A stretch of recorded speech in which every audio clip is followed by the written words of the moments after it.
சற்று முன் தமிழக அரசியலில் திடீர் திருப்பம். திமுகவில் இணைந்த விஜயபாஸ்கர் உச்சகட்ட அதிர்ச்சியில். விஜய் அதாவது தற்போது நடந்து வரும் தாவேகா ஆட்சியின் மீது பலரும் தங்களது குற்றச்சாட்டுகளை முன்வைத்து வருகின்றனர். தாவேகா ஆட்சி அமைந்தும் பல குற்ற சம்பவங்கள் அரங்கேறி வருவதாக குற்றச்சாட்டுகளை முன்வைத்து வருகின்றனர். எந்த அளவிற்கு மக்கள் முன்னெடுத்து வாக்குகளை செலுத்தினார்களோ அந்த அளவிற்கு அனைவரும் பயத்தில் இருக்கின்றனர் என்றுதான் சொல்ல வேண்டும். தற்போது திமுகவிற்கு ஓட்டு போட்டிருக்கலாமோ என்கிற அளவுக்கு மக்கள் நினைத்து கொண்டிருக்கிறார்கள் என்று பலரும் கூறி வருகின்றனர். பதவியேற்ற குறுகிய நாட்களிலேயே தவைக்கா அரசின் நிர்வாக முடிவுகள் பெரும் விவாதத்திற்கு உள்ளாகி உள்ளது. அரசியல் விமர்சகர்கள், எதிர்க்கட்சிகள் மற்றும் பொதுமக்கள் மத்தியில் ஆரம்ப கட்டத்திலேயே சர்க்கல் ஏற்பட்டு இருப்பதாக விமர்சனம் எழுந்துள்ளது. அதாவது முதல் குறைபாடு என்னவென்றால் தமிழகத்தில் உட்கட்டமைப்பு வளர்ச்சிக்கு மிக முக்கியமான பரந்தூர் 2வது விமான நிலைய திட்டத்தை புதிய அரசு திடீரென நிறுத்தி வைத்துள்ளது. முந்தைய அரசு நடைமுறைப்படுத்திய இந்த திட்டம் சென்னையின் எதிர்கால பொருளாதார வளர்ச்சிக்கு உதவும் என்று தொழில்துறை வல்லுநர்கள் கருதி வந்தனர். ஆனால் மாற்று திட்டங்கள் குறித்து விரிவான ஆலோசனையின்றி திட்டத்தை முடக்கியது உலகளாவிய முதலீடுகளை பாதிக்கும் என்று விமர்சனம் எழுந்துள்ளது. இரண்டாவதாக மே 27ஆம் தேதி அன்று பிரதமர் மோடியை சந்தித்த முதலமைச்சர் விஜய் அவர்கள் டெல்லியில் செய்தியாளர்களை சந்திக்கவில்லை. மேகதாது அணை விவகாரம், மீனவர் பிரச்சனை உள்ளிட்ட விவகாரங்கள் குறித்து வெளிப்படையாக பேசாமல் தவிர்த்ததால் முதல்வரிடம் வெளிப்படைத்தன்மை இல்லை என்ற குற்றச்சாட்டை முன்வைத்து வருகின்றனர். மேலும் கோயம்புத்தூர் சூலூர் பகுதியில் ஏற்பட்ட சட்டம் ஒழுங்கு பிரச்சனையை கையாள்வதில் புதிய அரசு தாமதம் காட்டியதாக விமர்சனம் எழுந்துள்ள நிலையில் உடனடியாக நடவடிக்கை எடுக்க தவறியதால் பொதுமக்கள் மத்தியில் நம்பிக்கை சரிவு ஏற்பட்டிருக்கிறது. முக்கியமாக பாதிக்கப்பட்ட குடும்பத்திடம் முதல்வர் போனில் ஆறுதல் சொல்லக்கூட சமூக ஆர்வலர்கள் கோரிக்கை வைக்க வேண்டும் என்ற நிலை இருக்கிறது. மேலும் பெண்களின் பாதுகாப்புக்காக சிங்கப்பெண் சிறப்பு படையை உருவாக்கும் நடவடிக்கை தொடர்ந்து தள்ளி போடப்பட்டு வருகிறது. இதற்கு மகளிர் அமைப்புகள் கடும் கண்டனங்களை தெரிவித்து வருகின்றனர். ஐந்தாவதாக முக்கியமாக பார்க்கக்கூடியது தேர்தலின் போது முழு விவசாய கடன் தள்ளுபடி வாக்குறுதி அளித்த தாவேகா ஆட்சி ஏற்ற பின் நிதிநிலை காரணமாக நிபந்தனைகளுடன் கடன் தள்ளுபடி என்று மாற்றியது. இது விவசாயிகளின் மத்தியில் பெரும் அதிருப்தியை ஏற்படுத்தியிருக்கிறது. பல இடங்களில் போராட்டங்கள் கூட நடத்தப்பட்டன. அடுத்ததாக கேபிள் டிவி ஒளிபரப்பு வரிசையில் ஆளுங்கட்சிக்கு சாதகமற்ற சேனல்களை பின்னடைவான இடத்திற்கு மாற்றியதாக புகார் எழுந்திருக்கிறது. இது ஊடக சுதந்திரத்திற்கு எதிரான நடவடிக்கை என்றும் கடும் விமர்சனம் எழுந்திருக்கிறது.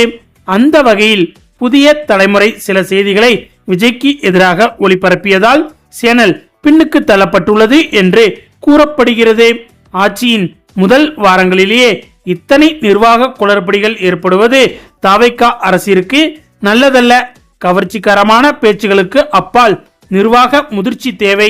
முதலமைச்சர் விஜயின் பதவி ஏற்பு உரையில் குறிப்பிடப்பட்ட முன்னுரிமைகள் நடைமுறைக்கு வருமா அல்லது விமர்சனங்களை சரி செய்யும் திறன் அவருக்கு இருக்கிறதா என்பது அடுத்த சில மாதங்களில் தெரிந்துவிடும். தமிழக அரசியலில் புதிய மாற்றம் வேண்டும் என்று எதிர்பார்த்து காத்திருந்த மக்களுக்கு புதிய மாற்றம் கிடைக்குமா என்று பலரும் தற்போது கேள்வி எழுப்ப ஆரம்பித்து விட்டனர். மேலும் அதிமுக எனும் மாபெரும் திராவிட இயக்கம் எங்கே இருக்கிறது என்பதே தெரியாமல் போய்விட்டது என்றுதான் சொல்ல வேண்டும். அந்த அளவிற்கு அதிமுக பல பிரிவுகளாக பிரிந்துவிட்டது. ஒருபுறம் CV சண்முகம், மறுபுறம் எடப்பாடி பழனிசாமி, டிடிவி தினகரன், சசிகலா என்று நாலா பக்கமும் அதிமுக சுக்கு நூறாக உடைந்து விட்டது என்றுதான் சொல்ல வேண்டும். அதிமுக ஒரு மிகப்பெரிய கட்சியாக இருந்தது. ஆனால் அது ஜெயலலிதா அவர்களின் காலத்தோடு முடிந்துவிட்டது என்றுதான் சொல்ல வேண்டும். எடப்பாடி பழனிசாமி அதிமுகவின் பொதுச் செயலாளராக பதவி ஏற்றதில் இருந்தே அதிமுகவின் நிலைமை மிகவும் பரிதாபமாக இருக்கிறது என்றுதான் சொல்ல வேண்டும். இந்த நிலையில் சிலர் தற்போது தாவேக்காவிலும் திமுகவிலும் இணைந்து வருகின்றனர். தாவேக்காவில் எம்எல்ஏ பற்றாக்குறை காரணமாக பலரையும் குதிரை பேரத்தில் ஈடுபடுத்தி வருகின்றனர். மேலும் சட்டசபை தேர்தலில் அதிமுக 47 இடங்களில் மட்டும் வெற்றி பெற்றது.